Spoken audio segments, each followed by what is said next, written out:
مالوں میں یہ ضرور دیکھا کرو میرے مال سے اللہ کی دین کی سربلندی کتنی ہو رہی. دین ہے تو مسلمان ہے، دین ہے تو یہ آپ کو فضا مل رہی ہے، دین ہے تو آپ کو حلال حرام کا سبق مل رہا ہے، دین ہے تو آپ کو اسلام کی باتیں مل رہی ہیں. لیکن یہ دین آج تک مجھ اور آپ تک جو پہنچا ہے نا، ایسی نہیں پہنچا. کچھ خوش نصیب لوگوں کی زندگیاں لگی اور کچھ سعادت مند لوگوں کی دولت لگی.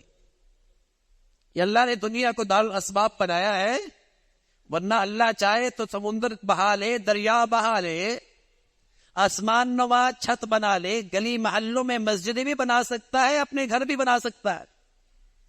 لیکن اللہ کریم نے اس امت کی سعادت رکھی کہ ارے تم میرا گھر بناؤ، میں تمہارا گھر بناؤں گا، تم میرے دین کی حفاظت کرنا، میں تمہارا خیال رکھوں گا، تم میرے دین کی اشاعت میں زندگیاں لگانا، پھر دیکھو میں تمہیں تمہارے نصیب کیسے جگاتا ہوں.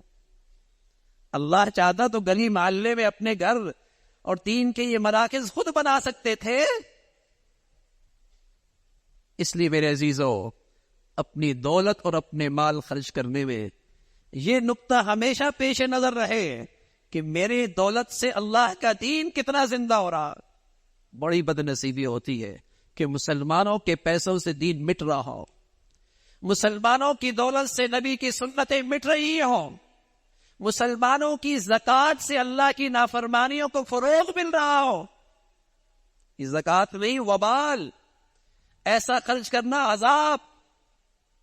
سود کے اڈے آباد ہو رہے ہیں، بے حیائی کے اڈے آباد ہو رہے ہیں، فحاشی اور بے حیائی پھیل رہی ہے. یہ زکوٰۃ وبال. اس لیے اپنے مال کے خرچ کرنے میں اس نقطے کو ہمیشہ رکھو، اللہ کا دین اس سے زندہ ہو رہا، اللہ کی دین کی حفاظت ہو رہی ہے، اللہ کی دین کی اشاعت ہو رہی ہے. پہلے تو مسلمان اپنا تہائی مال صرف دین کی حفاظت کے لیے خرچ کیا کرتے، زکوٰۃ نہیں ویسے ہی خرچ کیا کرتے تھے. اللہ کا دین ہے تو ہمیں، جیسے میرے اور آپ کی زندگی کے لیے پانی ضروری، ہوا ضروری، روشنی ضروری، اس سے پڑھ کر میری اور آپ کی زندگی کے لیے اللہ کا دین ضروری. لیکن یہ دین دو چیزوں سے زندہ رہے گا نا، دو خوش نصیب لوگوں کی محنتوں سے زندہ ہوگا. ایک کی زندگیاں لگیں گی، ایک کے وسائل لگیں. اور رسول اللہ صلی اللہ علیہ وسلم نے ایسے دونوں خوش نصیب لوگوں کے بارے میں فرمایا، اگر دنیا میں کسی پہ رش کرنا ہے، دنیا میں کسی پہ غبطہ کرنا ہے، کاش کہ میں بھی ایسا ہوتا، کاش کہ میری اولاد بھی ایسی ہوتی.